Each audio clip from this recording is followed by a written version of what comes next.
tulingan naman nga ni ho ang alutuin namin ngayon din sa bukid mga kamangyan. Kaya naman, for the go! So yun na nga niyo pala mga kamangyan, umagang-umaga pa nga nila ang diyan. Napansin ko na sobrang dami talagang bunga noong puno ng mangga dini, tapos sobrang lalaki pa. Anyo, habang nagasungkit kami diyan, talaga namang may mga sumisilip na sa bintana ng mga kapitbahay. Salamat! Feeling ko talagang napapaisip na sila na, ala, buntis na si kamangyan, ganito, ganyan. Parang kahit ako medyo napapaisip din talaga kung ano ba, positive na ba to? Ala, sobrang OA. Sabi ko nga ng mga kamangyan, damihan na namin para yung iba maipamigay na kasi may mga nanghihingi talaga dito kasi kakaiba talaga yung mangga dini. Na sobrang laki, feeling ko yung isang piraso nito, pwede mong ibenta ng 250 pesos. Ala, sobrang mahal. Pero sa tunay mga kamangyan, medyo maliliit pa yan kasi sa unang bunga niyan talagang sobrang lalaki, as in malaki pa sa mukha ko. Yun nga yung iba din na apamigay na kaysa mabulok pa, tapos apapak-papakin doon sa bahay kubo, tapos alutuin din namin. Salamat! So ayun, sobrang namiss ko rin talaga yung bahay kubo mga kamangyan, pero wag kayong mag-alala kasi nung nasa Maynila kami, inaalagaan niya ni na kuya ng buong family. Walisan nila yan, inalinisan nila yan para hindi man masira. Kaya ni ho, before ng wedding at saka after ng wedding, hindi kami makapag-vlog, hindi din kami makauwi masyado sa Mindoro. Kasi thank you Lord, nagsunod-sunod talaga yung blessing. So good problem naman siya. Kaya nga niyo kapag may time na garni mga kamangyan, talaga for the go, magluto tayo. Kasi sa tunay, sobrang nakakamiss naman din talaga. Parang naiiyak na nga ako ngayon. Sobrang OA. Kaya nga lutuin nga niyo pala namin ngayon mga kamangyan ay yung minanggahang tulingan. Tunay yung mga kamangyan, first time lang ako talaga namin magaluto ng garne. Si Kuya Julius nyo yung biglang nagsabi na, ay magluto tayo ng minanggang tulingan. Sabi ko, meron bagang gayon? Sabi niya, ay meron yan, masarap yan. Hindi ka mga kamangyan, ang madalas na inalagay dyan ay kalamyas. Ayun ho, imbis na kalamyas, ang alagay daw namin ay aringanihong mangga o sakto pampaasim. Ay ngayon tuloy na galaway na ako. Salamat!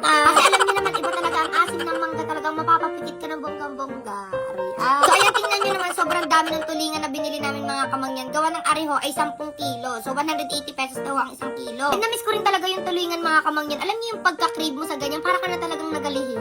Kapag garni namang luto mga kamangyan, kahit yan ay ilang araw na nasa inyo, hindi man yan agad-agad mapapani. So, kahit isang linggo yata nagayan yung ulam mo, okay at okay pa, at habang natagal na sarap. Ay, sana all. So ayan, bali nagtulong-tulong na nga niyo pala kami diyan na maglinis na rin isda mga kamangyan. And kailangan daw natanggalin yung buntot kasi nga niyo, lason daw yun. Alam niyo ga mga kamangyan, simula nung nag-vlog ako, dun ko lang yun na-discover. Wow, na-discover. Kasi sa tunay dati nung mga bata pa kami, pag nagaluto si na tatay ng ganyan, hindi naman inatanggal yung doon sa buntot. Favorite ko pa nga yung kainin. Tapos na may mga nagalabasan na kailangan daw tanggalin kasi lason daw yun, ganyan. So, sumunod na rin kami. Ala, tapos ayan, nagbalat na rin pala sila ng mangga din ni mga kamangyan. At alam nyo ga, dahil nga mangga parang nagalihi agad yung matakbo sa isip. Pinapag-usapan namin ni Kuya Julius nyo na paano pag naglihi na ako, baka sobra siyang mahirapan, ganyan. So, talagang kapag nagkakameron ako mga kamangyan, talaga namang ang attitude, talaga namang lumalabas ang sungay. Salamat! Tapos kapag may gusto akong kainin, dapat yun na yun talaga, ganyan. Sabi ko, how much more kapag nagbuntis? Sabi nga ni Kuya Julius, mas maigipang siya na lang ang maglihi. Siya hindi man sobrang arte sa pagkain, hindi man pili, gayam. Sabi ko, pag ako nabuntis, sasabihin ko,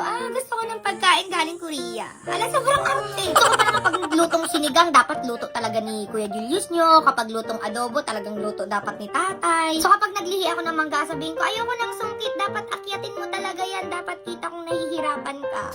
Dahil nga niyo, okay naman ang mga kamangyan. Layer ko na ho, are. Bali din nga niyo sa tulyasin, nilagay ko na nga niyo yung taba. Tapos aring bawang, sibuyas, luya. Tapos aring ating pampaasim na mangga. Tapos ayan, nilagay ko na nga niyo pala aring tulingan na isda din ni mga kamangyan na may hiwa-hiwa na, tapos nilagyan na rin huyaan ng asin. At alam niyo go, sobrang dami talaga ng asin na nilagay diyan. Nung una parang, alam, baka sobrang alat niyan. Kapag ganyan daw, dapat to talaga maraming asin. Tapos ayan, naglagay na ulit ako ng taba diyan mga kamangyan. Tapos yung bawang, sibuyas, at saka huluya. Tapos aring ulit na ginayat-gayat ng mangga. Tapos naglagay na rin ako diyan ng paminta. At kailangan talaga mga kamangyan na layer-layer yan. Para balance yung lasa. Wow naman. Ito baka mamaya yung malasa yung ilalim lamang o kaya yung ibabaw lamang. So ngayon, ilalim, gitna, ibabaw, lahat malasa. Tapos ayan, nung nasa lansat ko na nga niyo pala yung isda diyan mga kamangyan, naglagay na ako diyan ng asin. Yung paminta, bawang, sibuyas, siling haba, yung mangga, tapos so aring tubig. Tapos ayan, binuhat na nga niyo pala ni na kuya diyan mga kamangyan. Tapos maghintay na lang hanggang sa kumulo at maluto huyaan. So ayan, natawa pa nga niyo ako din sa pamangkin ko mga kamangyan. Gawa ng nagaiyak din ayan, nagsumbong sa lulo. Tapos aring lulo naman, ayan na, kumuha na ng pamalo. Kala mo talaga may aso po rin yung maglulo diyan mga kamangyan. Tapos maya ayan, bumalik na din Tapos sabi ni tatay, hayaan na lamang daw. Ay di nag-iyak na naman si Asher. Salamat! Ayun mga kamangyan, nagkain na nga sila ng mangga diyan at talaga namang nakakapanglaway. Hindi ka kapag ganyang maasim o kaya mangga, ang lagi ko talaga diyang naaalala ay kilikili. Lagi ko na yung nasabi sa inyo. And sobrang dami ding interesado doon sa nagamit ko sa kilikili na kisi rin mga kamangyan. And sobrang gaganda ng mga review doon pag nagbasa kayo yung mga feedback doon, ang positive. Tagang trust the process lang mga kamangyan. And yung serum nila merong 5% glycolic acid. Perfect siya sa may mga may itim ang kilikili, may chicken skin, may amoy, mamawis, ganyan. Hindi lang sa kilikili, pwede rin siya sa batok, sa siko, sa singit, sa tuhod, lahat ng may maiitim na part. Dahil nga, tuloy-tuloy lang mga kamangyan kasi wala namang magic. Sobrang mura lang din yan mga kamangyan, kaya kung hindi nyo alam kung ano yung agamitin ninyo, naku, i-try nyo na rin ho, are. For the go! Ayun, balik na ho tayo din mga kamangyan. After ilang minutes sa wakas nga ni ho, ay naluto na rin ating minanggahang tulingan at grabe, sobrang nakakatakam yung itsura. As in, kapag lumaki kayo ng probinsya mga kamangyan, ganyan talaga yung mga gusto ninyo na talagang isang kalderong kanin mauubos ninyo nang wala sa oras. Ay nga niyo, kanina pa kami natatakam diyan mga kamangyan. Ayan na nga niyo at kumain na kami diyan. At ano pang inahintay ninyo? Sabayin nyo na yung kami din eh.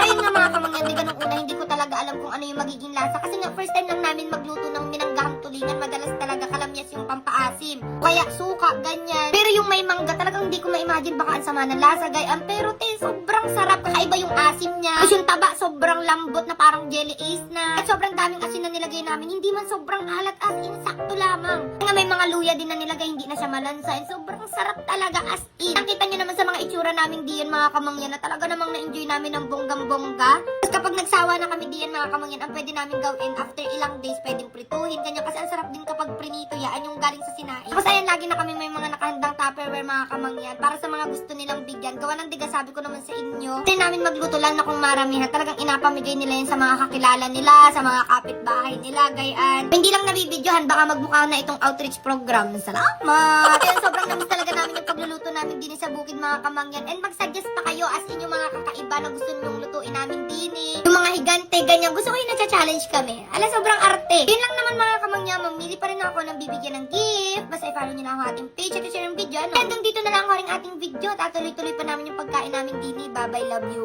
Okay.